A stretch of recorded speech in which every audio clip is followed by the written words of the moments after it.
Bonsoir à tous, bonsoir, j'espère que vous allez bien, j'espère que vous avez passé une bonne journée, c'est Alzi, bienvenue sur la chaîne Magicien de la communication. Ce soir, j'ai le plaisir d'accueillir Brian Germain qui nous vient des États-Unis et qui va nous parler de la peur. Il est keynote speaker, conférencier et il travaille aussi beaucoup sur le coaching de la peur puisqu'il est expert aussi en navigation sous voile, en parachutisme en fait. Et donc il va nous expliquer un petit peu quel est son parcours. Et en tout cas, je suis très content de l'accueillir puisque moi aussi je fais du parachutisme. C'est une passion, un sport qui m'a permis effectivement de comprendre beaucoup de choses, de débloquer beaucoup de choses sur ma peur à moi, parce que je pouvais avoir parfois être peureux sur certaines choses, et du coup ça m'a permis de débloquer certaines choses. Du coup je suis très heureux d'accueillir ce soir du coup Brian Germain. Hello Brian, how are you? Hello, I'm glad to be here. Thanks for having me. Thank you very much for being here. Everybody, you can of course ask any questions if you want to in the chat. For now, I'm so happy to have you. Maybe I'll let you present your. I'm so happy to have you. Maybe I'll let you present yourself to the listeners, so we can talk more about your journey afterwards.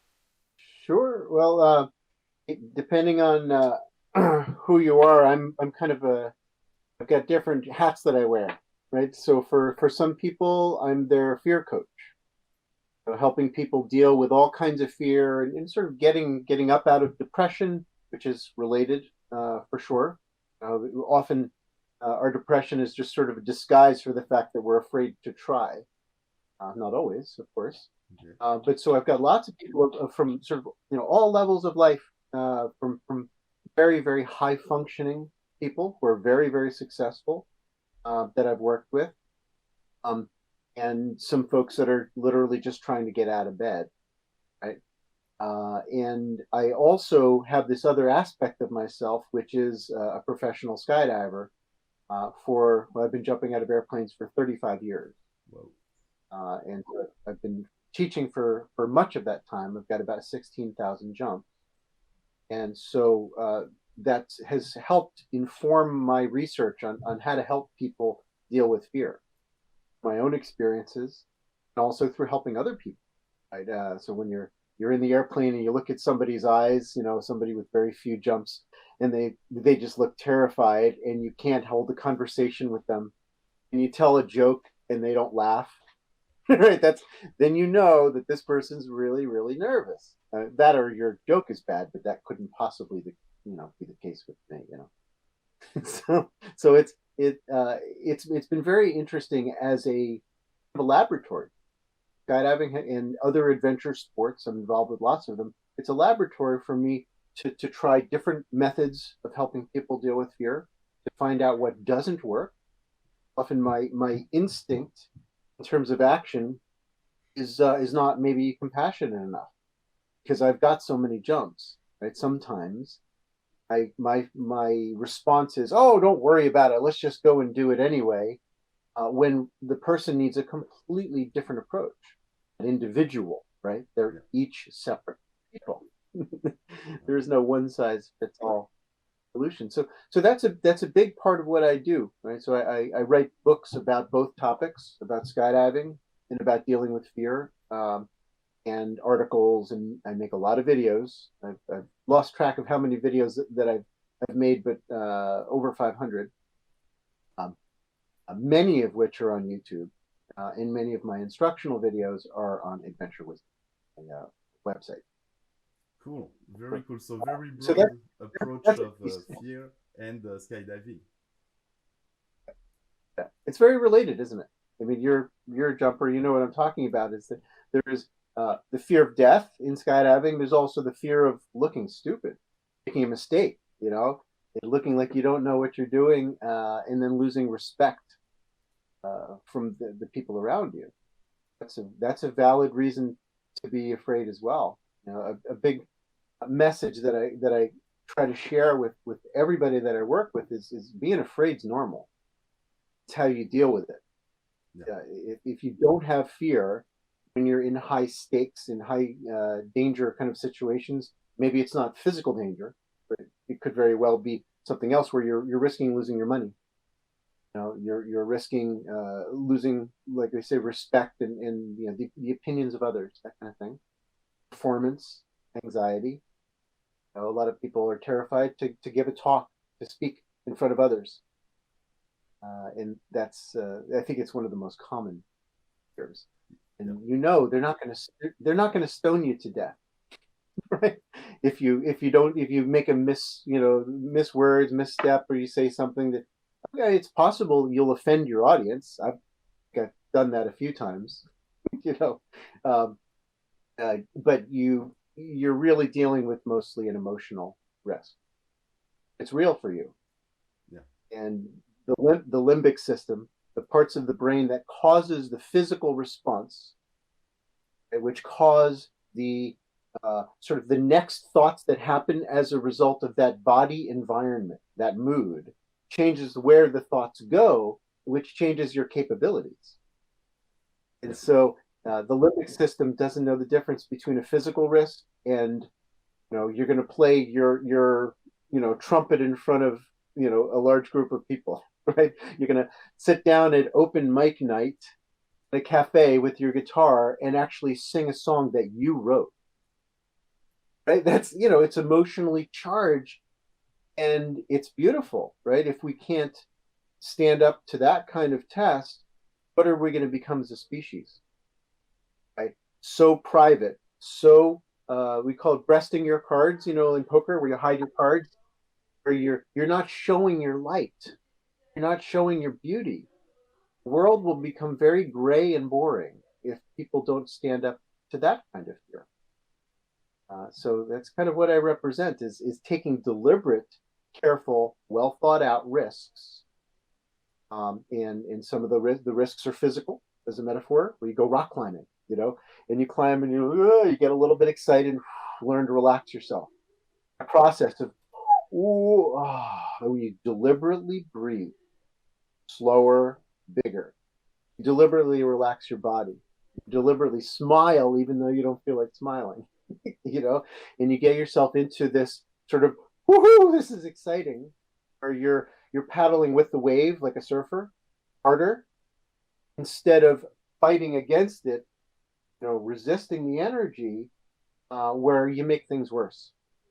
And your flower doesn't open, so to speak. You know what I mean? And so these are all tests and opportunities.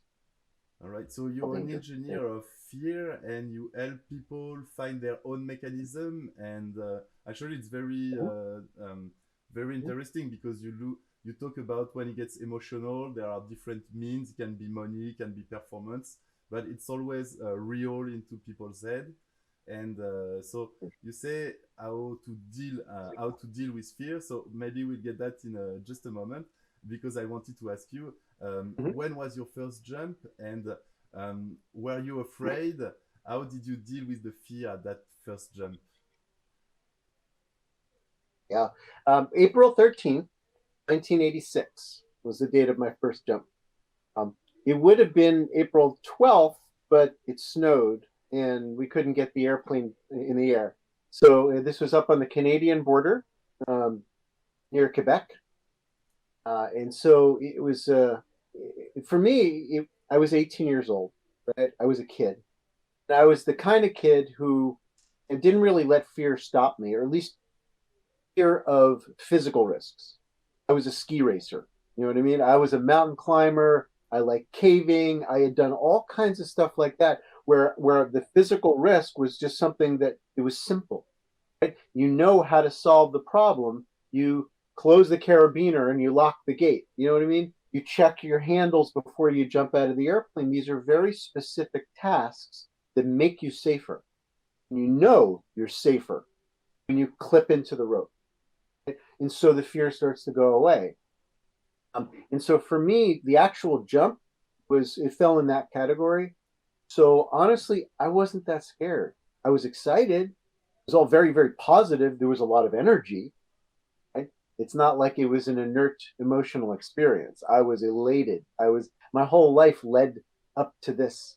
When I was a very young child, I remember getting in trouble all the time at the swing set because I'd jump off the swings. I called it the parachute game. From the time I was like 5 years old, I was dreaming of becoming a skydiver. So for me, this was the unfoldment of a dream. And so there was so much sort of inertia, emotional energy rolling in that direction that it was easy for me. Asking out the girl that I really, really wanted to ask out, that was hard for me. It was a different channel of reality where as I built up my courage through skydiving and took on challenges within that, I was motivated to sort of move forward into the areas of skydiving that did scare me beyond my first jump. I think it helped me in a lot of other ways in my life, and to take on the challenges of a normal person, if you will, and help push back some of those other barriers. Looking the bully in the eyes, to speak clearly to people who you consider an authority figure, like a professor in university or something like that, and not be so meek, not be so sort of fear-driven where you're quiet and not bold. So I think skydiving for me was very, very positive in that way. As is all the high-risk stuff that I love to do. Yeah, and now you teach also. You're also a professional skydiver. You teach and you coach people as well to skydive. AFF as well, or mostly piloting and navigation. Yeah, well, I've done a lot of primary skydiving instruction. I've done a lot of tandems and AFF, thousands of that stuff. Okay. But lately, I'm mostly focused on helping people to fly their parachutes better. Okay. So in terms of teaching the navigation, the pattern and accuracy, secret stuff, to land beautifully, that's a big part of what I teach. But also to how to fly in formation. So we put radios on, just like we do in the skydive VR. You can talk to the person. Can you please come 45 degrees left, or something like this. It makes a big difference if you can talk. So we use now radios. So I'll put radios on my students two-way where we can talk in the sky. We'll fly our parachutes in formation for the duration of the jump. We're doing leapfrogging and switching positions and spiraling together, and it's magnificent. Yeah, and it helps to be synchronized and communicated the right way as well to do exactly what needs to be done. Yeah. And it's wonderful. It's wonderful. Once you do that, this whole world opens where you thought you were skydiving, and you were doing lots of great things, worth writing home about. But when you do this and you realize, gosh, if we can talk, there's this next level of possibility that exists. And it's not just about instructions. Hey, let's fly north or something like that. It's more me being able to share an emotion. I'm flying with somebody that has 30 jumps, who's kind of nervous. I can fly in formation with them, maybe 100 feet away, and I say, I want you to take a big, deep breath in now with me, all the way in, and now hold it. Now, as you let it out, I want you to relax your whole body. Slowly let that air out. Relax your feet. You know what I mean? Relax your ears. Relax everything in your body so that you feel back in your body. Here and now. Now I'm going to come a little closer. Don't worry about it. This is no big deal. You know me, right? I know what I'm doing. I've never hurt anybody before. I'm good at this. You can trust me. Now I'm going to come a little closer. Right. See, that's no big deal. Now I want you to come a little closer. It's up to you. Right? Say the best way to, for a first kiss is if you move over near them and you let them close the rest of the distance, because then it was voluntary. It's like that. It's like, just come, you do the last little bit of it, and they feel in control. And it has allowed me to transform hundreds of people from parachute weight to parachute pilot, somebody that feels empowered, their canopy.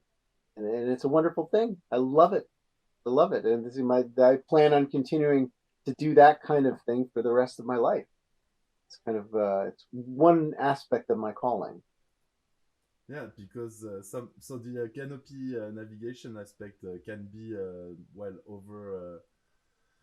overdone and quite quick, and actually the most important one when you need to land safe on Earth. And myself, I had some issue with canopy piloting, and it's interesting how you said that when you take more control about this, which sometimes feels overwhelming, you actually take control about your life, kinda, and you get back control.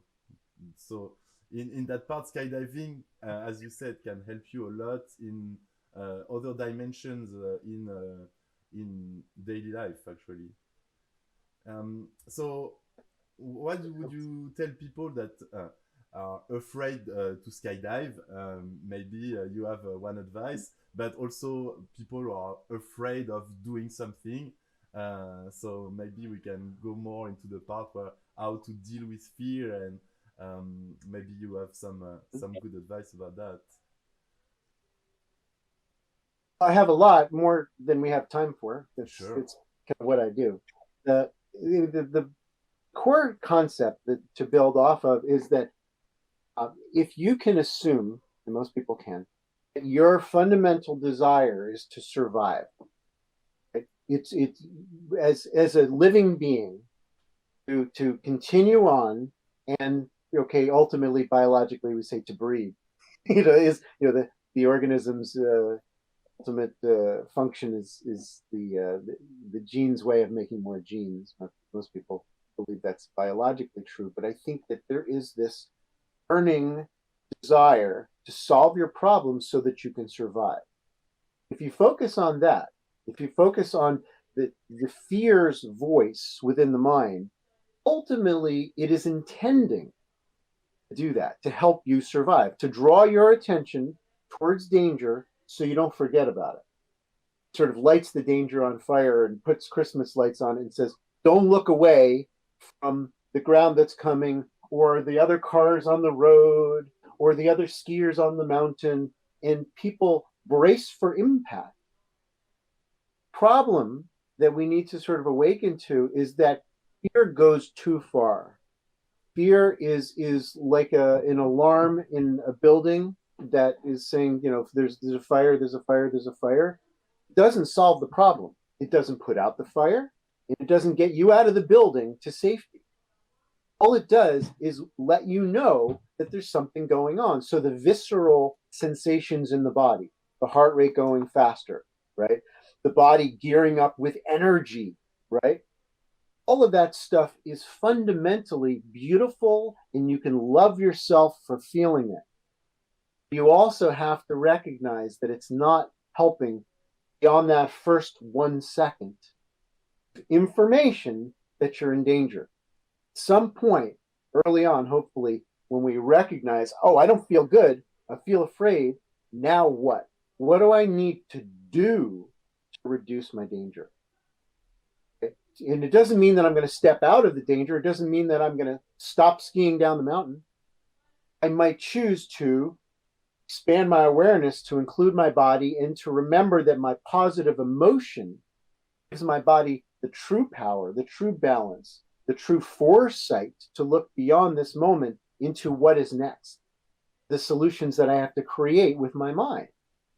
That is that joyful experience of empowerment. That's where the safety lies. It's not in the fear. Fear pretends to be protecting you. It's not. Look at the person walking on ice, nervous. Ugh. fall down. The fear didn't save them. Right? The fear just said, by the way, there is a potential reality, right? Yeah. An offshoot from this present moment. There's many offshoots from this present moment. In this moment, I recognize that there's a danger. Little kids, they don't necessarily recognize that they're a danger, right? They'll pick up the big knife and go, "Wee, look at the knife," and and the parents come running, "Oh, no, no, no, no," because they didn't realize what that knife could do. It doesn't mean that a knife should never be used, because a knife is a tool. A parachute is a tool. Emotion is a tool, right? And a lot of times people shy away from negative emotion. Anger, in particular, one of the most empowering emotions, will turn it off in order to be sort of convenient and polite to the people around us. What does that fear cost us? Right? Our voice, our truth. We don't stand up and say what needs to be said, maybe not in the mood that it first came up, right? That might be destructive. The fear of your voice causes you to not change the world into what you believe it should be. Okay? And so all of this stuff comes back down to the same idea that I'm thankful for the emotional response. I'm thankful for the information that comes into my body that says, I feel the squeeze in here. Oh, something's not right. I'm about to parachute off a cliff. What did I forget? What did I forget? Right. And so that thought process of what did I forget can either make me feel bad for the whole jump, or it can cause me to methodically go top to bottom. I have a helmet.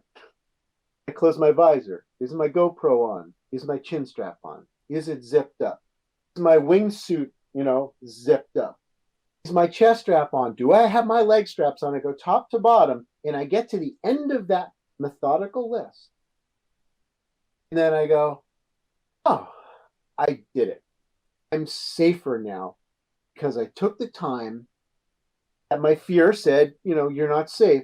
And it caused me to go through this ritual process.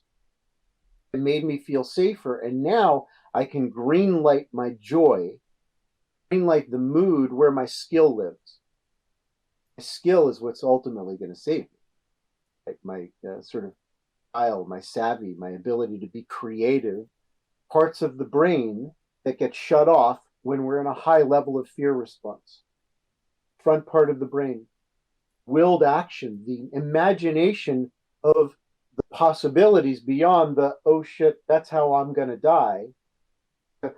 That's how I'm going to survive. Here's another way I could survive. Here's another way that I could survive. That envisioning is a beautiful function of the human brain. Very creative. But we're not creative when we're scared. We have attack, right? Fight. We have retreat, right? Which is, we call flight, right? Fight and flight. And then we have hide, right? So the 3 F's, but I'm going to add the other one, right? So the freeze, the fight, and the flight. Yeah. There's also freak out. It's the other F. Okay. Just freak out.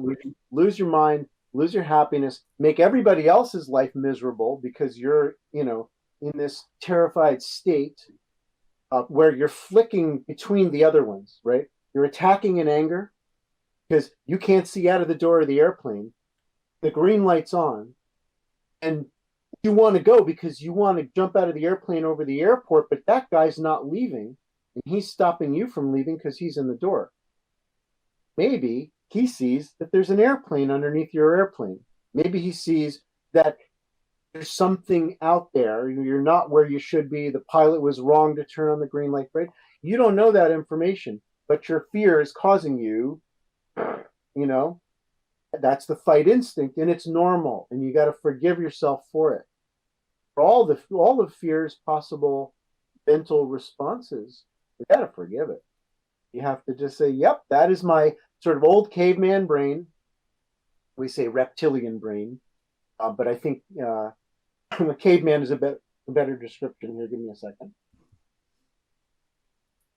Because I'm not convinced that reptiles have full spectrum of emotion that we have when we're afraid. They're not so colorful in terms of the okay, I understand fighting and running away and hiding for danger. But with humans, it's a little more complicated than that. That might be the root of each of those directions. But when you look at how humans are sort of our natural predispositions are predictability. We become very controllable from an outside perspective as well, which is why I believe we were taught fear. We were trained into it to a certain degree because it makes us much more manageable. The barking sheepdog makes the sheep go where the sheepdog wants them to go. And we need to sort of rise up out of that stuff, think for ourselves, and sort of recognize that, oh, I'm having this Pavlov's dog, response to fear. I read something, I hear something, get triggered emotionally. Now I'm going to step up out of that battleground, go, well, what's the best case scenario? How could this go better? Understand what my ego would want to do. Understand what my first thoughts naturally are. Do what somebody reading off of a script would do. You know what I mean? If you're playing a part in a movie, well, then the character yells at the other character, and then the second character yells back at the first one. Of course he did, right? Tit for tat. But what if we were to go beyond that? What if we were to rise up out of that stuff and go, well, what if this went really, really well? What if there was an enlightened person in the room, in my own mind? So fear. So that's what I'm trying to help. Yeah. So fear is against us. You told about its many shapes, and what I loved, I wrote many sentences from your website, and I saw this one was, who would we be without our fear? Who would you be without your fear? So how do you think fear is inherent to humans, and that everything is scary at first? I think that we're born with the ability to sense with our emotions what is the right way to go and what's the wrong way to go. And I think fear is just hanging Christmas lights on the way you don't want to go. It's sending a spotlight and it's drawing attention. And so here's, as a metaphor, this from skydiving, when you have a very nervous student, they're landing in a field that has only one tree. They can't take their eyes off of that one tree, and they will naturally be drawn towards that tree. Now, they may or may not hit it, but they will land closer to it because they are fixating their mind on it. Mm-hmm. So everything that fear sort of illuminates in terms of a danger, there has to be this higher enlightened perspective that says, all right, thank you for the information, but I'm not staring at the things that I don't want. I know the answer is to look at the spaces between things, opportunities for success. How do I shift out of the problem mindset to the solution mindset? So I won't say that fear is bad. It's it's just information. It's information. If you take that information too far, you can end up with a stampede in your mind, right? Yeah. A stampede of panic. Yeah. So I won't say that fear is bad. I just think fear is bad past about 2 seconds of the experience. All right, and so I wanted to ask you because it's really interesting. You say really perspective a lot, and I think fear is, but I guess how we could help people is how to tell them how to deal with fear and how to change perspective. You kind of already gave an answer, which was breathing, which could be a good solution. Do you have some others? Right. It's the breathing is the beginning. It's so the father of modern psychology, William James, he said that if we change the state of the body, right, the emotional moment, the experience, subjectively, and we change the thoughts that we have access to. So imagine you're rock climbing up a wall. Which direction do you want to go? Maybe one way is a dead end, and the other way is the way through. So it's about having that bigger perspective of where you're going. And so the fear process changes the state of the mind. It contracts it, and you can't reach as far, right? Imagine somebody on the rock climbing, and they're in this little ball. You can't get to the next hole. Whereas if you relax and loosen up, now you've got latitude. Right? It's so if we were to then look at it from what James was pointing out is that if you, for instance, are nervous when you're walking down a dark city street at night, you're all alone. If you start walking faster, the point is, you become more afraid. The way you're using the energy in the body changes the experience. Then the quantum physics professor comes in and says, by the way, it looks to us now that the mood that you're carrying is changing the quantum possibilities right there in front of you. So now you will rendezvous with the mugger, guy with the knife. You're going to rendezvous with things that provoke the emotion that you're already experiencing because it's compatible. As opposed to the person, William James asserted, that chooses to slow down as they're walking, chooses to relax their feet as they walk, chooses to breathe bigger and slower and appreciate the beauty of the night. Maybe you hear some birds, chirping at night, or you hear some frogs, or you see some starlight. By changing the mood, you change what's occurring within your body, and then quite possibly, if you believe in quantum physics as a religion, there's different future available to you. And so why is it that the nervous skydiving students have bigger problems, more problems? Maybe the quantum physics researchers are right. There is an effect to how we're experiencing our reality. And there is also, fundamentally, the spiritualist would tell you, you have a choice about which mental avenue you go. And there's something in between first gear, second gear, third gear, right? Called neutral. Now, I'm a fan of people cultivating their ability to bring their car stick shift back into neutral and sort of coast with your reality. You sort of soften the body, and the breathing is the beginning. And then once you start to feel a little bit more ease and flow, and you reach out with your mind and go, and think to yourself, well, what would be better than where I am? What would be better than where I'm coasting towards? It's not my destiny. It's just my destination. Destination is a temporary experience. It's got freedom in it. We have free will to alter, but what people tend to do is they get married to it. They get stuck on it, and they can't look away. And that's true not just of the moment-to-moment experiences, but the way that we live our lives.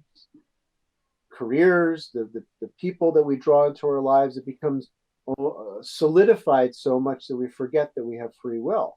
The TV shows that we traumatize ourselves with, and the movies that are horribly, sort of grotesque or terrifying, and sort of a future for humanity that's all negative, right? There's so much of that stuff because the movie makers think that that's what we want.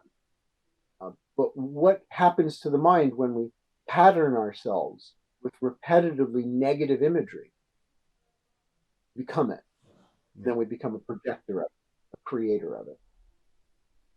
Yeah, and that's the truth. Like sometimes fear appears about something somebody told us, we haven't lived it, and we still create fear about something we have never done, like public speaking you were talking about before, which is the number one fear of everyone before a death, actually. And it has been quite a while, I think, since people were, stoned to death because of what they said up on a podium or into a microphone. Or, it's probably been more than 50 years since people used to throw tomatoes. Remember that? If they didn't like your performance, they'd throw tomatoes. All of that stuff is gone. But we do have it on Facebook. We do have it in our social media. So now there becomes this fear of being censored by our friends where they don't like us anymore. and possibly censored by the system. Yeah. Maybe perhaps it's all just sort of automatic keyword stuff that gets you in trouble because you mentioned something that's not okay. But there's fear along those lines as well. So how do we avoid being sort of stifled, gagged, right? I mean, it seems like right now what a great metaphor. People walking around the world with masks over their faces, gagged.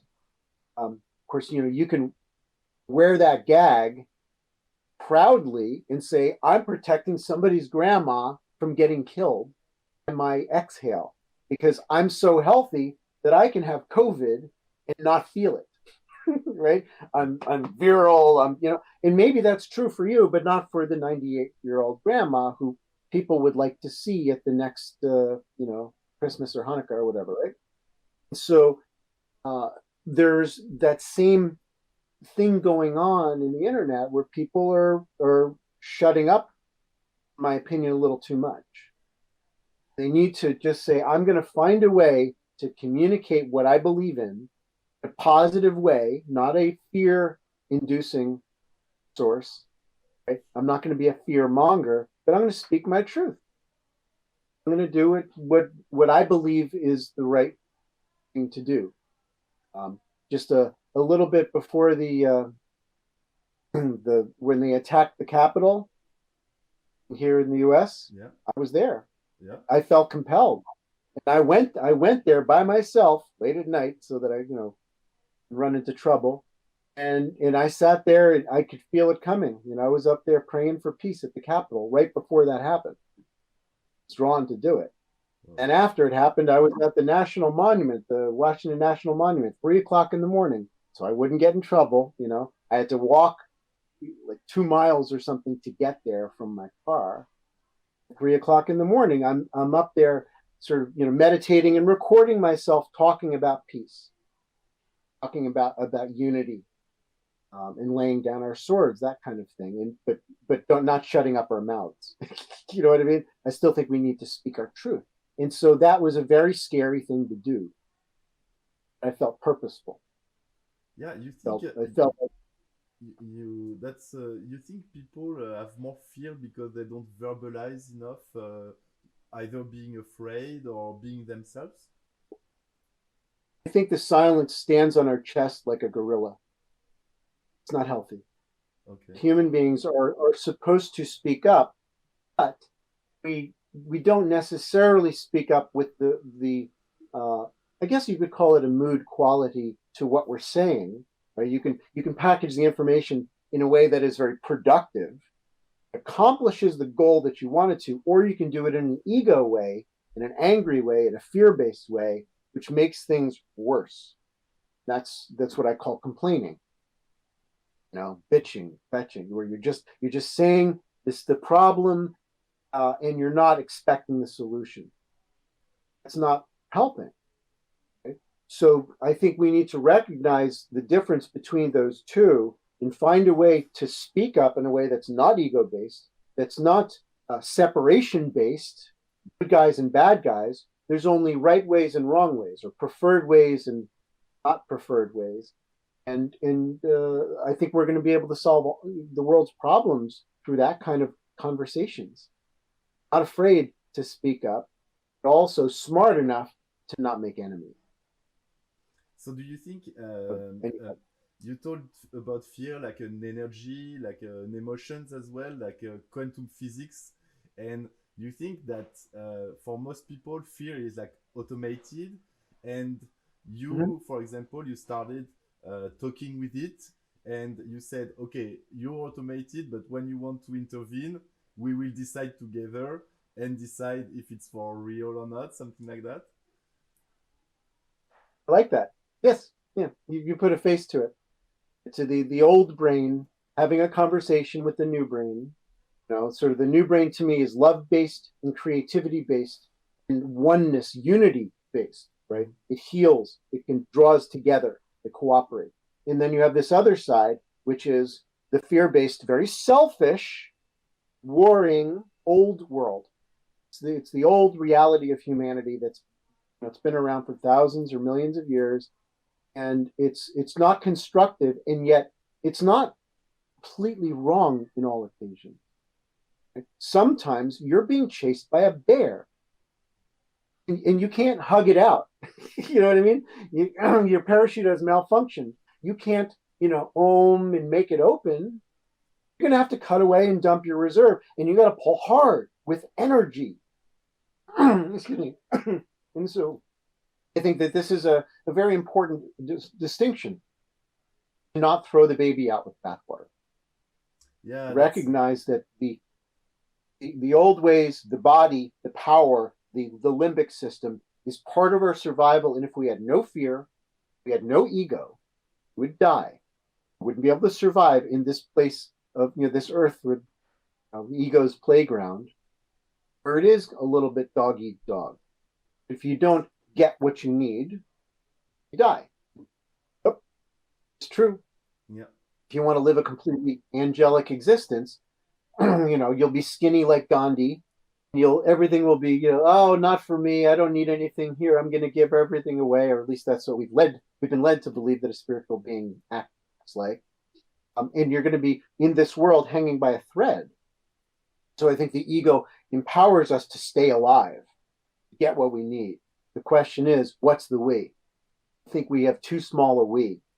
We need to expand into team we, and realize that team we goes all the way to the horizon.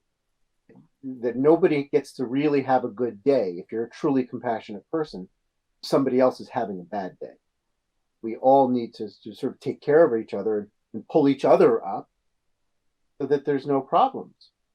Certainly that could come off like socialism, but that's not what I mean.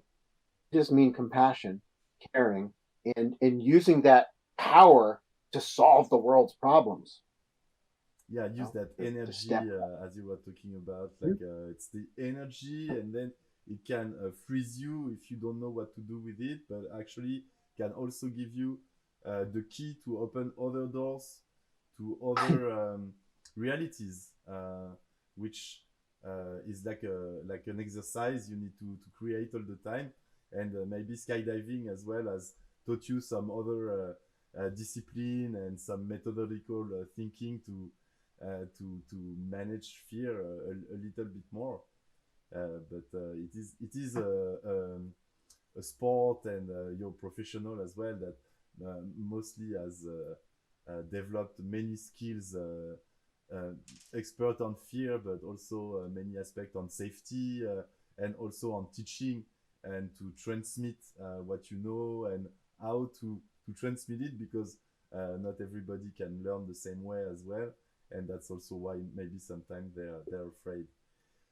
Thank you very much for all this talk about fear. Maybe before we close, what are your projects for later? What are you working on? Do you want to share with us some advertising just for your books as well? Let me know. I will write down everything and yeah, I should have had a stack of books next to me here, but yeah, well, I've written a bunch of Transcending Fear is one of my more popular books, and it's not specific to skydivers. Sure. It's just getting people thinking about what we've been talking about here today and going into greater depth. And there's a big resources section in the back, references section. So I'm hoping that people will go to those references and read on, find these other books. That's what I intended for that book to be about, is to, we say that the mind is not a cup to be filled, but a fire to be lit. So I'm just trying to light the fire of people's awareness of how fear has been sort of always there in their lives, everybody, and how it was sort of shackling them, holding them back, and how we can change that, right? How are you going to command your consciousness to act differently, to have that moment of awakening, to rise up out of the battlefield and solve problems in a way that are truly constructive, not ego-based, not fear-based. So that's part of it. I'm continuing on with the skydiving stuff, and I make a lot of instructional videos, and I've written some very popular books. One of my bestsellers, The Parachute and Its Pilot, continues to sell very well. A big, thick book. It's huge, and people read that book and they go, "Wow, that was great." I need another book to explain this book, because I do get into the aerodynamics and the physics, the vectors, and all that. Not as much as I could have, but it's more than most skydivers have learned, at home at the drop zone. So I made a series of videos. Started off with 7 videos teaching people about the fundamental stuff that I wish they were taught when they began, but they weren't taught. I wasn't either, because I've spent many, many years designing, building, and testing parachutes. I've built hundreds upon hundreds of prototype parachutes that I've tested myself. I've learned a lot. I've built thousands of parachutes for other people. I continue to do that. And so the information that I've gathered through test flight, I put into these instructional videos, I put it into the books and all that. And so I continue then to I run groups. So I've got a live group now every Wednesday evening for European time. So for me, it's midday. And I have one on Thursday evening US time, where I've got a group of skydivers and we talk about all kinds of stuff, whatever comes up for them. And they'll share their videos of their recent jumps or something. And I'll, put on the VR goggles and I'll take them for a flight. We'll go jump in different places and we'll talk about the various dynamics. Very, very helpful. Skydive VR is one of the greatest breakthroughs, technologically speaking, that we've ever experienced in skydive. Really is, and it's in its infancy. I'm sure you can speak to that one. It's wonderful. Yeah, I love that, and I think virtual reality has helped many and will help many things for training because when you just get into the headset, it takes maybe 5 seconds for your brain to take you there, and that's the beauty magic of it. And I think it's Mm-hmm. there are so many things to come. It's gonna be even better. It's only the beginning, so. It's becoming easier to become a skydiver. You can close that gap little by little, and then when you finally, after all of this training, you feel ready. When the day comes that you put a parachute on and you go jump out of the plane, you're going to feel like you've done it before. I mean, that's my job as an instructor, where everything feels like it clicks into place, and you're just gliding down this experience that you've already pre-paved in your mind with truly adequate training. In the way that an astronaut, they push the buttons, they do the thing. You're like, yeah, I've done this so many times. Now I'm just finally getting to that last little synapse between vision and reality. Reality. It's a tricky word, isn't it? So that's what I'm trying to accomplish. So I do that stuff, and I do virtual speaking, and I do one-on-one, a lot of one-on-one coaching. Stuff with all kinds of people, sometimes just skydiving, sometimes just fear, sometimes both. And I'm happy to work with anybody anywhere. So the COVID thing started off as the worst thing that ever happened to all of us, and for me, I've just decided to leverage the situation. Now that people are a little more open to getting what they need through the computer, and so now I can regular coaching with people on the other side of the planet. It's really fun. Yeah, that's really cool. All right. Of course, I'm looking forward to coming to France and jumping it. Yeah. You're welcome now. I'm in the south in Marseille, so you can come. We'll jump to Gap or wherever. But first, we'll maybe do some jumps in virtual reality later at some point. Will be. It'll be Yes, really cool. yes, we will. Yes, we will. Absolutely. I look forward to that. Well, thanks so much for having me. I think this show is great, Thank you, Brian. and I'm really pleased to have the opportunity. Thank you very much. Thank you for all that, and of course, everybody can go to your YouTube channel where you'll put some more videos, but you have already many of them talking about fear and talking about how to transcend it, how to become your better self, kind of. And I think to conclude, I just wanted to tell you something that as a teacher, as a coach, I think when you said that your job is to make everything fluid and there is no bumps at all, maybe those are the little bumps you can notice that will create some fear afterwards, and that I'm sure that you have the eye to close that right away when you see one as a student and say, okay, maybe I need to do that and that. So it's also a really an observation, perspective mode, a lot of interesting stuff to think about and to overcome your fears. Thank you again. I wish you a very good day, and I will conclude there. Thank you, Brian. Bye. You're welcome. Thank you all for watching. Bye. Ciao. Ooh, merci à tous de nous avoir suivis. C'était vraiment très sympa de parler avec Brian, de découvrir un petit peu cet univers, de comment le parachute a pu débloquer sa vision de la peur, comment il parle avec la peur, comment il en a fait aussi son métier du coup pour coacher les gens. En tout cas, si ça vous intéresse, vous pouvez aller voir toutes ces vidéos, vous pouvez aller voir son site Adventure Wisdom. Moi, je vous souhaite une très très bonne soirée. Demain, on va faire pas une interview, une émission surprise en réalité virtuelle, puisqu'on ira dans le monde des autres réalités. C'est une expérience qui est complètement gratuite. Voilà, je vous présenterai ça. En tout cas, je vous souhaite une très très bonne soirée. Et puis, je vous dis à demain, 19h. 19h, ouais, c'est ça. Ciao, ciao, bye.